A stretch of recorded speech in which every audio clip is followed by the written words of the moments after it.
en mandos policiales y militares que están operando en las zonas de lucha contra las drogas? Es muy posible que exista. Yo no puedo decir a ciencia cierta, pero es muy posible que Porque exista. se habla de que justamente existiría protección para el aterrizaje de las naves, para el ingreso de narcotraficantes. Sí. Bueno, el presidente, lo único que yo le puedo decir es que yo me reúno con el presidente, me reúno ahora con el premier, con el cual tengo también una excelente relación, y ambos están preocupadísimos del tema.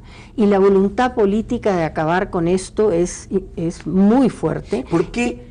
Perdón, termine la frase, por favor. No, pero digamos, cuando usted habla de la corrupción es uno de los temas también que el gobierno está atacando y que tiene que atacar muchísimo más. Y cuando hablamos de la reforma de la policía, por ejemplo, habiendo magníficos policías obviamente, pero una reforma de la policía profunda, estamos hablando justamente también de lo que usted está mencionando. Muy bien, ¿por qué si las cosas están bien? ¿Por qué si hay tanta atención del gobierno y presupuesto del gobierno? ¿Por qué si, como usted dice, se está reduciendo la producción de la hoja de coca y se está apuntando a Puno, a Loreto, en fin? Todavía no hemos entrado a Puno. De acuerdo, sí. Pero se está apuntando. O sea, Sí. Y como usted dice, se ha detectado que Brasil es un mercado que hay que cerrar, se ha detectado que los cárteles mexicanos ya dejaron su lugar a los cárteles colombianos. No, más bien los colombianos han dejado a los mexicanos. A los mexicanos, muy bien. Sí. ¿Por qué razón entonces se le quiere poner a Devida un SAR antidrogas arriba? No, yo creo que lo que el premier ha expresado, y estamos muy contentos que así sea, porque es la voluntad política del presidente y del premier, es de tener una mayor articulación.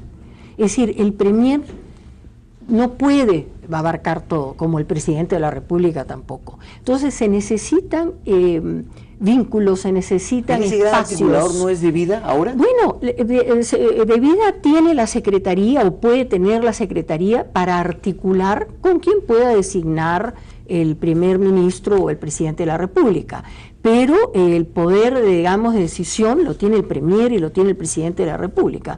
Cuando nosotros conversamos sobre temas tan álgidos como los que estamos conversando ahora, de manera más profunda con el presidente, lo hacemos con el presidente y lo hacemos con el premier. La relación droga-delincuencia es sumamente fuerte. Así es. ¿No es cierto? Así es. ¿Diría usted que el consumo de las drogas es uno de los principales generadores de delincuencia? Yo diría que sí, aunque no hay estudios suficientes. Pero, por ejemplo, Gino Costa sí puede, en sus estudios de Ciudad Nuestra, dar algún tipo de indicios, ¿no?, de indicadores de esta relación.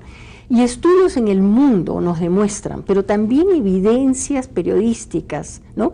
Cuando, por ejemplo, se atrapa a personas que han cometido crímenes, cosas emblemáticas como el de la niña Romina, por ejemplo, que fue tan espantoso. Todos estos delincuentes tenían droga en su poder, o sea, estaban comercializando droga, pero también estaban consumiendo droga. Las drogas cocaínicas, sobre todo, producen toda una violencia biológica, ¿no? Entonces, cuando hablamos, me encanta que usted me haga esta pregunta, porque cuando hablamos de seguridad ciudadana, hablamos en estancos, ¿no? Se habla de los patrulleros, de las cámaras, del serenazgo, etcétera, etcétera. Pero hay que hablar de todo lo que significa hacer, digamos, abrir espacios, oportunidades para adolescentes en vulnerabilidad, para jóvenes. Nosotros estamos trabajando con el Ministerio Público, jóvenes, por ejemplo, infractores, que además consumen drogas. Esos chicos son... O que porque consumen se vuelven infractores. Exactamente, ¿qué cosa es primero, el huevo o la gallina? Entonces estamos trabajando con el Ministerio Público. El presidente está preocupadísimo por los jóvenes, por ejemplo, que están en la cárcel, primarios, en las cárceles del Braem, que son alrededor de 4.000. Estamos iniciando un programa. El INPE tiene en 14 cárceles un programa con nosotros específico para gente que ha delinquido, primaria, pero que consume drogas. Doctora Macías, hay quienes dicen que se debería discutir, aunque sea la legalización y el consumo libre de la marihuana, porque la marihuana es una droga, dicen, ¿no es cierto?, recreativa. No es una droga que hace daño, no es la cocaína, no mata el cerebro como la cocaína. ¿Es así? No, la marihuana es una droga tremendamente peligrosa. ¿Por qué? Porque es una droga psicoactiva que tiene 400 y pico elementos sumamente dañinos. Es más cancerígena, por ejemplo, que el tabaco. Pero además de eso, distorsiona la percepción, se acumula en tejidos blandos, los órganos reproductores, el cerebro son tejidos blandos. Hay, por ejemplo, estudios longitudinales que demuestran que de fumadores de marihuana de la época de los 60, 70, la época hippie, han surgido una serie de hijos con un problema de retardo X débil, que no son los que conocemos tradicionales, como por ejemplo Down, etcétera. O sea, la marihuana es una droga peligrosa y en este momento es 20 a 30 veces más potente de lo que fue en los años 60. El síndrome amotivacional, es decir, la persona que entra en desgano, en depresión, etcétera, es muy común en fumadores de marihuana. ¿Y ha crecido la producción de marihuana? Ha crecido la producción. En este momento se han, si no me equivoco, incautado, creo que 80.000 plantones en la selva de marihuana. Lo que pasa es que estamos más abocados a las drogas cocaínicas, pero la marihuana es una droga peligrosa.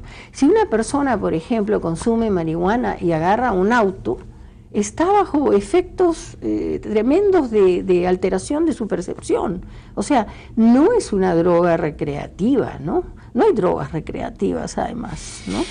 Muy bien, doctora Carmen Macías, muchísimas gracias. Volveremos a conversar con usted, con otras cifras seguramente y con otros temas, porque este es un tema vital, este es un tema que, como usted dice, se relaciona transversalmente, no solamente con la seguridad nacional, sino también con la salud, con la economía, es decir, con muchísimas cosas donde lamentablemente, y en otro momento hablaremos de eso, del lavado de activos y de la cantidad de dinero que por efectos de la comercialización de droga entra al mercado formal, lamentablemente. Se acaban de formar las 7 fiscalías de droga justamente para y de lavado de activos. Pero lo que no sabemos es si el Perú necesita más instituciones y más leyes o más acción. Lo conversaremos en otra oportunidad. Doctora, muchísimas gracias, muy amable. Gracias también.